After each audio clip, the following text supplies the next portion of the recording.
Today is Wednesday, April 8th, 2015. The title of this rant is The Murder of Walter Scott. As many of you have already seen, there was a video that appeared yesterday, and a gentleman by the name of Walter Scott, 50-year-old black male, was shot in the back by a white police officer. And I remember hearing about it last week, but I didn't hear anything else.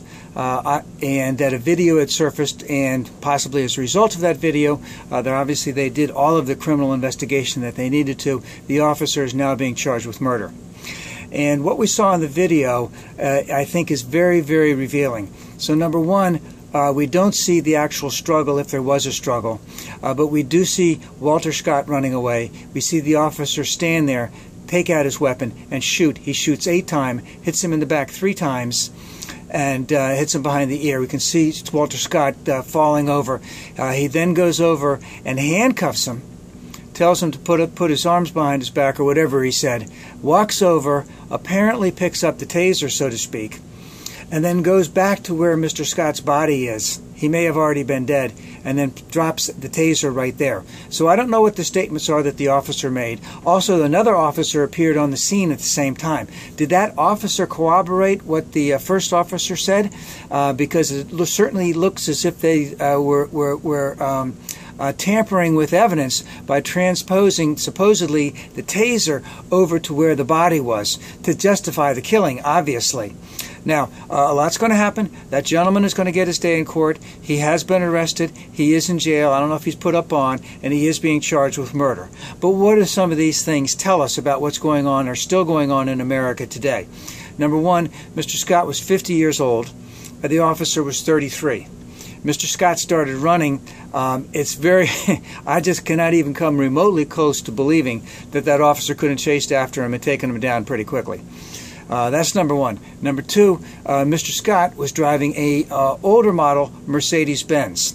So there's a good chance that the officer knew he was pulling over a black man, indicated that he was pulling over the black man because the tail light was out, which to me, because even my son, who's white, who would drive some of those black cars every now and then, like the Park Avenue with the tinted windows, he'd get pulled over all the time, and they'd say, "Oh, your tail light's out, blah blah.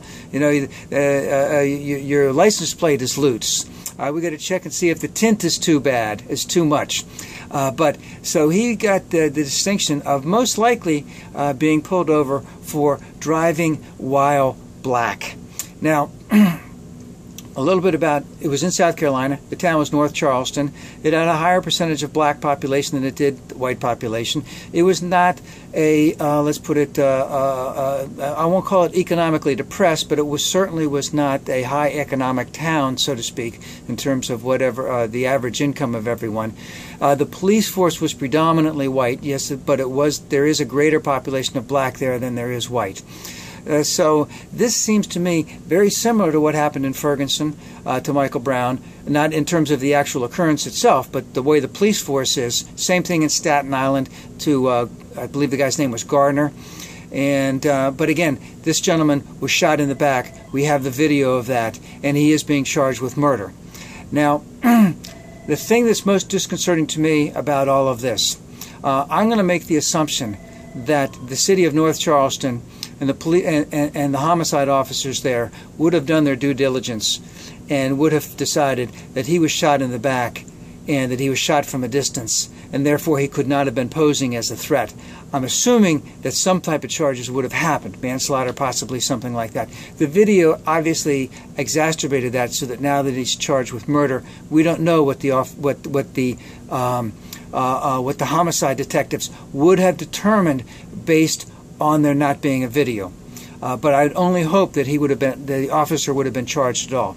But the most disconcerting thing to me is that you have a black man who was pulled over before 10 o'clock in the morning, I believe it was a Saturday morning, and was shot dead because he ran away from the officer. We know that he had a little warrant. He owed a little bit in child support. I don't know what the other thing was. Nothing that would warrant his death. Obviously, he probably didn't want to be arrested. He didn't want anything coming back. And he ran. And, you know, people get very scared. You know, when you're in front of an officer like that, you can get very, very scared because you know that you might get taken in that day. And he ran, and he paid the ultimate price. But the greater point that I'm trying to make here is that we have a video of it, and we have. I'm not going to prejudge the officer. The trial is coming up, but we have evidence indicating that he was shot from behind, clearly shot from behind, and we know he was shot dead. And the point that I'm trying to bring about is we have how many counties in the United States, how many large cities in the United States, and how many times have officers shot people of color who were pulled over for driving while black or for any other innocuous reason and then ended up being killed.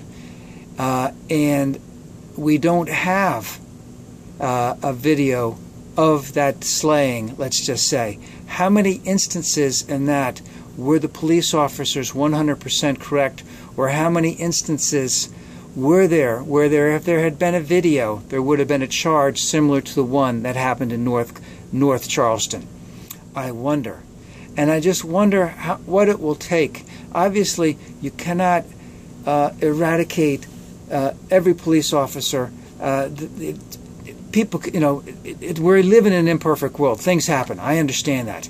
But what can we do to keep the type of person that would do something like that off the force? Or if someone like that gets on the force, what means do we have to get them off the force before they do something like that? Obviously, the city of North Charleston will pay a heavy price for that. In terms of there will be a civil suit that will be brought out about that. But what can be done in the whole United States? Because this doesn't happen. I mean, it just didn't happen in North Charleston. This is the type of thing that happened to men of color day in and day out in the United States. Many of them are not murdered, but, you know, many of them end up going to jail, sometimes going to prison for things that maybe they should never have been pulled over for in the first place. And I would like it to stop. I hope that something can be done about it in the near future.